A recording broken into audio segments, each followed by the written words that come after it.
Students, आज हम ऊष्मागतिकी के प्रथम नियम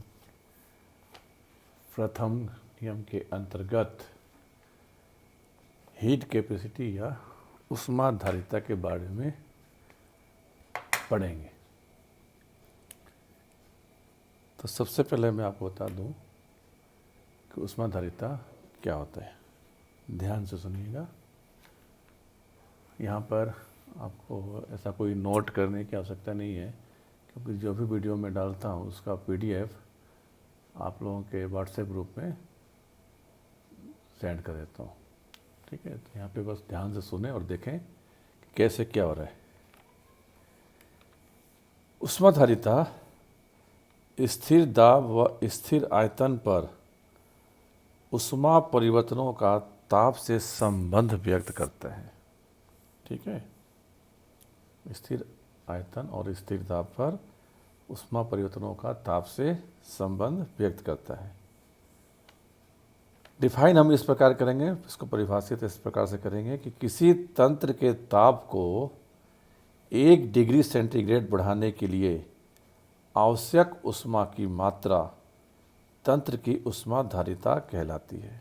ठीक है, बहुत सिंपल उसका परिभाषा है कि किसी भी सिस्टम के ताप को अगर हम 1 डिग्री सेंटीग्रेड बढ़ाते हैं तो उस 1 डिग्री सेंटीग्रेड बढ़ाने के लिए हमें कितनी ऊष्मा की आवश्यकता पड़ती है, वह उस सिस्टम का ऊष्माधारिता कहलाएगी। ठीक है, अर्थात यह ताप पर आश्रित होती है।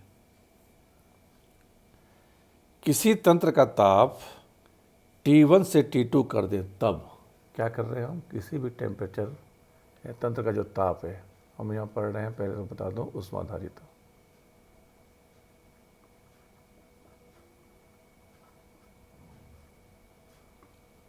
जिसको हम बोलते हैं हीट कैपेसिटी। ठीक है, तो हम बात करेंगे किसी भी सिस्टम का ताप T1 से T2 बढ़ा दें, T1 से T2, तब इन तापों पर ऊष्माधारिता का मान भिन्न भिन्न होगा। दो तापों के बीच किसी तंत्र की ऊष्माधारिता को हम C के ऊपर बार लगा के व्यक्त करते हैं। वह राशि है जो T1 से T2 ताप बढ़ाने पर तंत्र द्वारा अवशोषित ऊष्मा Q के मान को, अवशोषित ऊष्मा वही है हमारा Q के मान को तापांतर से भाग देने पर प्राप्त होती है। ठीक है, तो इस प्रकार से हम गणितीय रूप में बता सकते हैं कि दो तापों के बीच किसी तंत्र की ऊष्माधारिता C T1 से T2 ताप बढ़ाने पर तंत्र द्वारा अवशोषित ऊष्मा Q के मान को तापांतर से भाग देने पर प्राप्त होती है। मतलब Q के मान में यदि हम ताप अंतर T2 माइनस T1 से भाग दे दें तो ये हमारा कहलाएगा ऊष्माधारिता। ठीक है, इस प्रकार से हम इसको गणितीय रूप में लिख सकते हैं। चूँकि ऊष्माधारिता का मान ताप के साथ परिवर्तित होता है, अर्थात ऊष्मा का मान ज्ञात करने के लिए तापांतर अत्यंत सूक्ष्म होना चाहिए। अतः यथार्थ ऊष्माधारिता जो होगी इसकी, वो हम इस प्रकार से लिखेंगे, C is equal to Q upon dt। ठीक है, तो ऊष्माधारिता heat capacity C is equal to Q upon dt द्वारा व्यक्त करेंगे। अब चूंकि गैस की मात्रा 1 ग्राम अणुक हो तो उसे ग्राम अणुक ऊष्माधारिता कहते हैं। ठीक है, अगर गैस की मात्रा 1 ग्राम अणुक हो तो हम उसको ग्राम अणुक ऊष्माधारिता कहते हैं। गैसों के ग्राम अणुक ऊष्माधारिता को स्थिर आयतन पर CV तथा स्थिर दाब पर CP के द्वारा व्यक्त किया जाता है। ये हम पूर्व में भी देख चुके हैं Cp और Cv के बारे में। ठीक है, अब हम बात करेंगे Cp और Cv क्या होता है।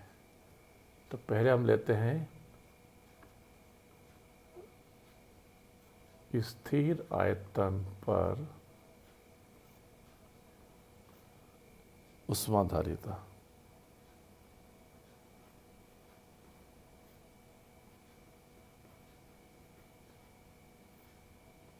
जिसको कि हम बोलेंगे Cv। सफिक्स में V का मतलब होता है कि आयतन यहाँ पर स्थिर है। प्रथम गति ऊष्मागतिकी के प्रथम नियमानुसार हम जानते हैं कि ऊष्मागतिकी का प्रथम नियम क्या है। तंत्र को दी गई ऊष्मा किसके बराबर आती थी? आंतरिक ऊर्जा में वृद्धि प्लस किए गए कार्य के बराबर। ठीक, अब यदि आयतन स्थिर है तो क्या होगा? dV=0। ऐसी स्थिति में स्थिर आयतन पर जो Q भी है वो किसके बराबर जाता है? dE के बराबर, आंतरिक ऊर्जा में परिवर्तन के बराबर। और इसको हम ये भी लिख सकते हैं कि आंतरिक ऊर्जा में परिवर्तन डेल E से भी व्यक्त कर सकते हैं। ठीक है, तो हम कह सकते हैं कि स्थिर आयतन पर यदि Q भी ऊष्मा का अवशोषण हो रहा है तब QV = डेल E के बराबर होगा। तब स्थिर आयतन पर ऊष्माधारिता Cv, इसका मतलब क्या हुआ? C का मतलब क्या है? Q/dt। ठीक है, और Q किसके बराबर है यहाँ पर? Del E/dt। और इसको हम लिख सकते हैं dE/dt। अब चाहो तो आप यहाँ पे इस प्रकार से भी लिख सकते हो, कांस्टेंट वॉल्यूम पर। इससे स्पष्ट होता है कि प्रति डिग्री ताप वृद्धि से तंत्र की आंतरिक ऊर्जा में हुई वृद्धि स्थिर आयतन पर ऊष्माधारिता कहलाती है। ठीक है, मैं रिपीट कर रहा हूँ कि प्रति डिग्री ताप वृद्धि से, ताप में जो भी अंतर आ रहा है 1 डिग्री का, उससे आंतरिक ऊर्जा में जितनी भी वृद्धि हो रही है वह स्थिर आयतन पर ऊष्माधारिता कहलाती है, Cv कहलाती है। ठीक है, इसे हम लिख सकते हैं कि Cv = dE/dt। और आगे हम ये भी लिख सकते हैं कि dE = Cv/dt और दिस = Cv/T2 - T1। T2 अंतिम अवस्था है, T1 प्रारंभिक अवस्था है। तो हम जानते हैं अवस्था फलन को हम हमेशा अंतिम अवस्था माइनस प्रारंभिक अवस्था से व्यक्त करते हैं। तो इस प्रकार से ये हमारा मान प्राप्त हो जाएगा। डी बोल लो या डेल ई बोल लो। ठीक, तो हमने देख लिया कि स्थिर आयतन पर ऊष्माधारिता क्या होता है। इसी प्रकार से दूसरा है हमारा Cp, स्थिर दाब पर। स्थिर दाब पर ऊष्माधारिता,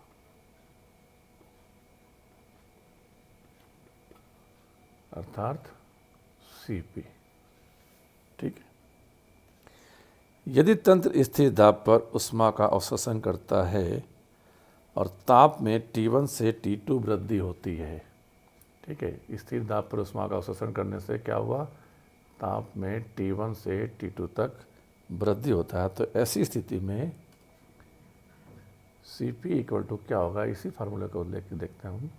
यहाँ पे क्या आएगा? Qp/dt या Qp/ इस प्रकार से लिख लो, T2 - T1। प्रथम नियमानुसार हम जानते हैं कि Q = del E + P del V, ये हम जानते हैं। और जब हम स्थिर दाब की बात करते हैं तो ये भी जानते हैं कि स्थिर दाब पर अवशोषित ऊष्मा QP द्वारा व्यक्त की जाएगी और ये डेल H के बराबर होता है, तो डेल H किसके बराबर हो जाएगा, del E plus P del B के बराबर हो जाएगा। ठीक है, स्थिर दाब की हम बात कर रहे हैं। अतः हम लिख सकते हैं कि Cp is equal to del H upon T2 minus T1 और Cp is equal to DH upon DT और DH equal to Cp DT और DH या del H is equal to Cp T2 minus T1। ठीक है, तो इस प्रकार से स्थिर दाब पर ऊष्माधारिता का मान हम प्राप्त कर लेते हैं। तो हम कह सकते हैं कि प्रति डिग्री ताप बढ़ाने पर तंत्र की एंथैल्पी में वृद्धि, प्रति डिग्री ताप बढ़ाने पर तंत्र की एंथैल्पी में वृद्धि स्थिर दाब पर ऊष्माधारिता कहलाती है। स्थिर दाब पर ऊष्माधारिता Cp कहलाती है। ठीक है, तो स्टूडेंट्स अब हम आपको बताएंगे कि Cp और Cv में क्या संबंध होता है, लेकिन उससे पहले कुछ बिंदुओं पर और हम अभी चर्चा करेंगे जो कि आपके लिए बहुत ही आवश्यक है। हम देखते हैं कि गैसों, आदर्श गैसों की आंतरिक ऊर्जा के बारे में क्या है। आदर्श गैसों की आंतरिक ऊर्जा, इसके बारे में देखते हैं। यदि आदर्श गैस की आंतरिक ऊर्जा E आयतन व ताप का फलन है, अर्थात यदि E is equal to function of V and T, तब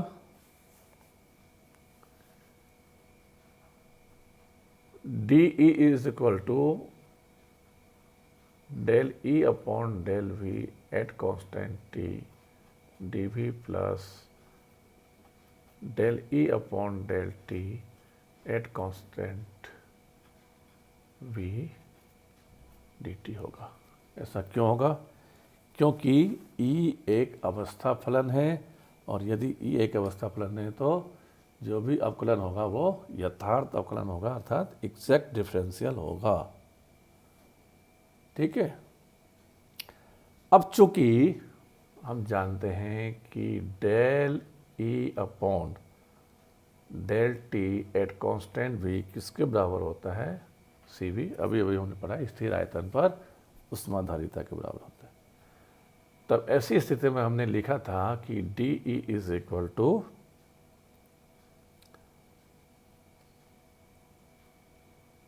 क्या है हमारे पास प्रथम equation, del E upon del V at constant T dV plus del E upon del T at constant V, del E upon del T at constant V किसके बराबर हो जाएगा? ये Cv और यहाँ पर dt। ठीक है, कोई दिक्कत नहीं आनी चाहिए यहाँ तक। हमने सिर्फ del E upon del T V का मान रखा है। अब according to first law of thermodynamics, प्रथम नियमानुसार हम जानते हैं कि DE is equal to DQ minus DW। अनंत सूक्ष्म परिवर्तन की जब हम बात करते हैं तो D का प्रयोग कर लेते हैं। ठीक है, तो इस इक्वेशन को और इस इक्वेशन को अगर हम तुलना करें तो दोनों ही किसके बराबर है? DE के बराबर है। अर्थात हम लिख सकते हैं कि DQ minus DW is equal to del E upon del V at constant T dV plus Cv dt के। ठीक है।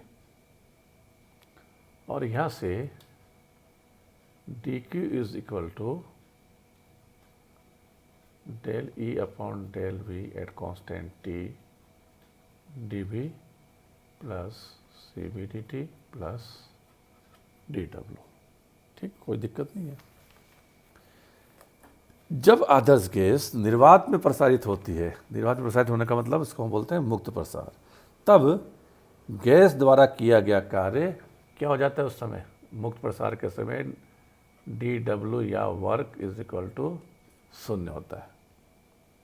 ठीक है, चूंकि यहाँ प्रतिरोधी दाब P इक्वल टू 0 होता है, निर्वात में हमेशा ध्यान रखना P इज इक्वल टू 0 होता है विरोधी दाब। जूल के अनुसार ऐसी स्थिति में न तो ऊष्मा अवशोषित होती है और न ही ऊष्मा मुक्त होती है, अर्थात हम ये कह सकते हैं कि ऊष्मा परिवर्तन भी 0 होगा ऐसी स्थिति में। तो दोनों शर्तों का प्रयोग करें, मतलब डी क्यू और डब्ल्यू का मान अगर हम 0 रख देते हैं तो इस समीकरण से हमें प्राप्त होगा 0 equal to del E upon del V at constant T D V plus C V D T, D W 0, D Q equal to 0। अगर ताप स्थिर हो तब डी टी इक्वल टू 0 हो जाएगा। ठीक है, at constant temperature d t equal to 0 होगा। तो उपरोक्त समीकरण में क्या बचेगा हमारे पास, del E upon del V at constant T D V is equal to 0। ठीक है, अर्थात यहाँ पर दो पद हैं, del E upon del V at constant T और दूसरा पद है डी वी।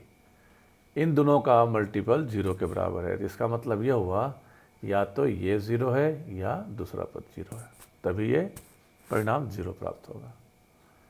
ठीक है, चूंकि आयतन परिवर्तन 0 संभव नहीं है, इसलिए हम कह सकते हैं या लिख सकते हैं कि del E upon del V at constant T is equal to 0। ठीक है, ये ध्यान रखना है कि आयतन परिवर्तन 0 नहीं हो सकता, क्योंकि कुछ ना कुछ आयतन में परिवर्तन अवश्य ही होगा। इसलिए del E upon del V at constant T is equal to 0, अर्थात स्थिर ताप पर आदर्श गैस की, हम स्थिर ताप की बात कर रहे हैं, स्थिर ताप पर आदर्श गैस की आंतरिक ऊर्जा आयतन पर निर्भर नहीं करती है। आंतरिक ऊर्जा में परिवर्तन विथ रेस्पेक्ट टू वी किसके बराबर है, 0, अर्थात स्थिर ताप पर आदर्श गैस की आंतरिक ऊर्जा आयतन पर निर्भर नहीं करती। और इसी प्रकार से यदि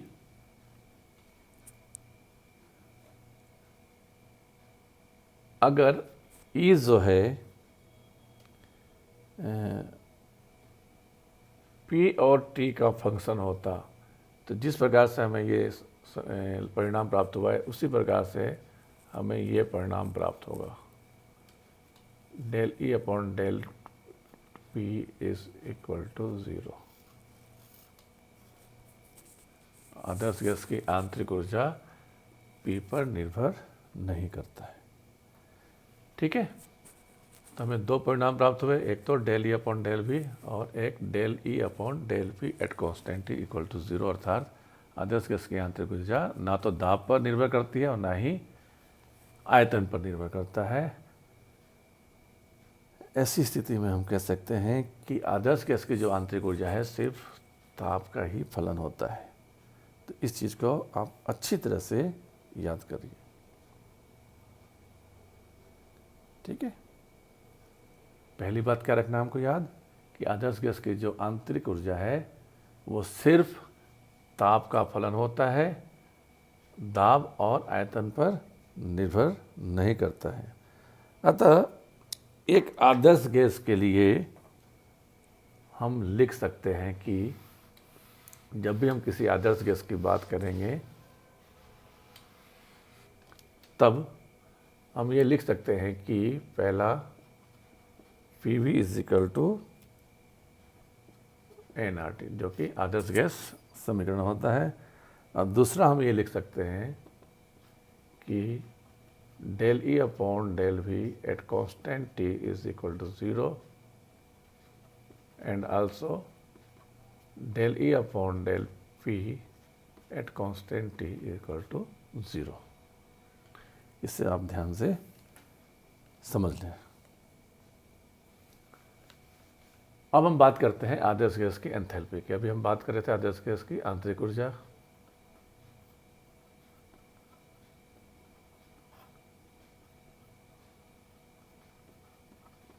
ठीक है, अभी हमने बात करी है आदर्श गैस की आंतरिक ऊर्जा में। अब हमने ये पाया कि आदर्श गैस की आंतरिक ऊर्जा ना तो आयतन पर निर्भर करता है ना दाब पर निर्भर करता है, सिर्फ ताप का ही फलन है। अब हम देखते हैं कि आदर्श गैस की जो एंथैल्पी है वो किस पर निर्भर करती है। तो हम जानते हैं कि H is equal to E plus P V होता है। Enthalpy H is equal to E plus P V होता है। अगर हम इस समीकरण को आयतन के सापेक्ष स्थिर ताप पर अवकलन करें, तब आयतन के सापेक्ष मतलब del H upon del V, स्थिर ताप का मतलब डेल T पे।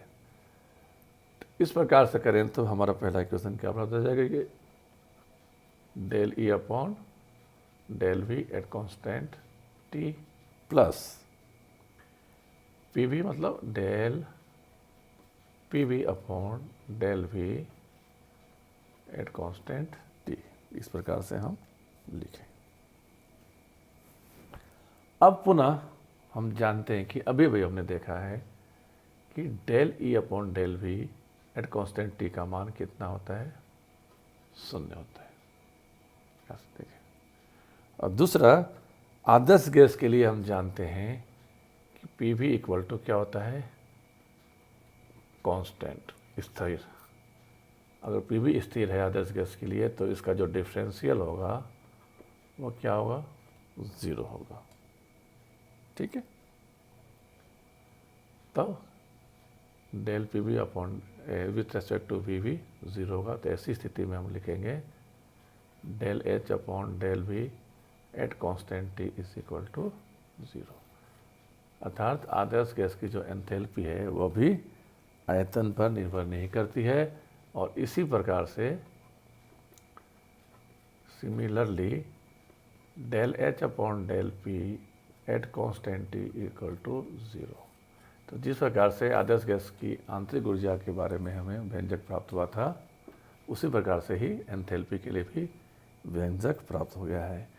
तो ये चीज़ आप अच्छी तरह से याद रख लें कि आदर्श गैस की आंतरिक ऊर्जा आयतन और दाब का फलन नहीं होती है या निर्भर नहीं करती है, वो सिर्फ ताप का फलन है। उसी प्रकार से आदर्श गैस की एंथैल्पी भी आयतन और दाब पर निर्भर नहीं करती, सिर्फ ताप का फलन होती है। ठीक है, तो स्टूडेंट्स आज के लिए इतना ही बहुत है। धन्यवाद।